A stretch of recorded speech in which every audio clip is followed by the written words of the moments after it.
In most artistic careers, you're bound to offend someone, whether it's on purpose or not. But what if I told you that there's an entire music genre that focuses on this certain aspect? This genre is called Incelcore. The name itself perfectly defines this genre, as it provokes feelings of disgust. Ew, you listen to this shit. Incel. For those who live under a rock and don't know what an incel is someone who defines themselves as unable to get a romantic or a sexual partner despite desiring one. They often blame this problem on the women around them, or in other words, they tend to think that women are. Now, what is Incelcore? Incelcore is a vaguely defined music genre, which is often defined by the theme of its songs or the identity of the artist. Often songs classified as Incelcore are those considered as being about inceldom, related themes or topics. In another definition, it's a genre that isn't defined by the sound, but by the lyrics. Lyrics that are focused on the struggles of a male in a modern state, hating females, drugs, and school shootings. Incelcore can be considered as a result of the 4chan culture, as it includes a lot of the same attitude, keywords, and memes. There's a theory that the first Incelcore song is actually by Chris Chan, and if you don't know who Chris Chan is, congrats, you've successfully survived a lifetime suffering. The song is called So Need a Cute Girl, and it's what you would expect a Chris Chan song to sound like. It was really terrible. I'm on one by one, and I never wanna hear. The reason this genre is offensive, at least to the average listener, a normie you might say, is because of the anti-SJW subjects it has and the edgy narrative that it has, like using real-life gore in albums, according to this iceberg.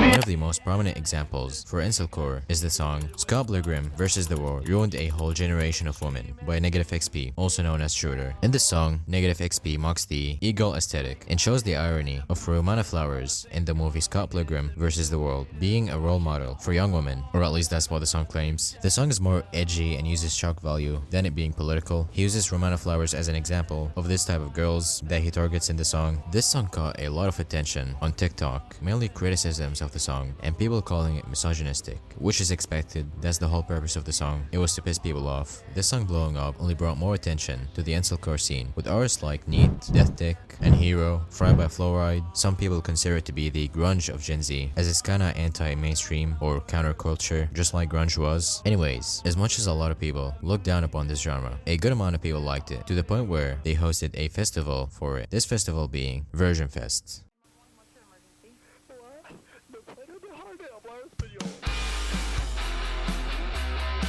Version Fest is the first music festival for the Incelcore genre. It was hosted by Negative XP and featured other artists like Anhero, Bad Takes Only, Jezebel, and Heart Christ. The name of the festival was meant to make fun of the Version Fest festival that was hosted by the Version Company. A little trolling, I might say. The festival showed that there was a real community for this kind of stuff, but also how much people hated this community, because Antifa, a very violent left-wing political group, tried to sabotage the festival, starting from getting the tattoo shop that the festival was supposed to be held at, to dropping them, and many other artists that were originally attending to not attend out of fear for their safety, as well as doxing many of the participants, such as 30th Century Cowboy. Despite all of that, they still managed to host the festival in the middle of the woods, and it actually went good for them, despite the Antifa members showing up to try to sabotage the concerts and even calling the cops on them. But ironically enough, the cops ended up enjoying the concert, with the crowd chanting, "We love cops."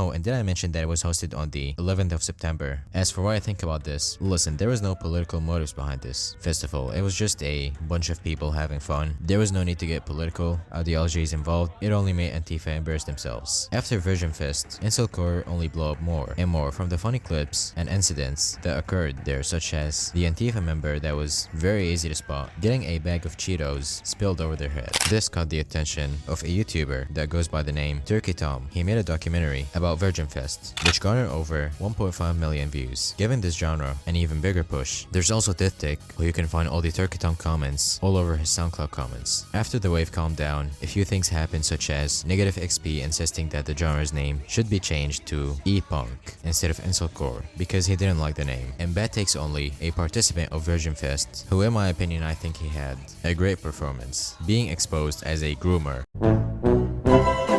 Who would have thought? And last year, another Incelcore or epunk festival was hosted by artists that were in Virgin Fest, like Egg White, Jezebel, Neat, and Fried by Fluoride. Right now, this genre has gotten more acceptance since the change of its name to epunk.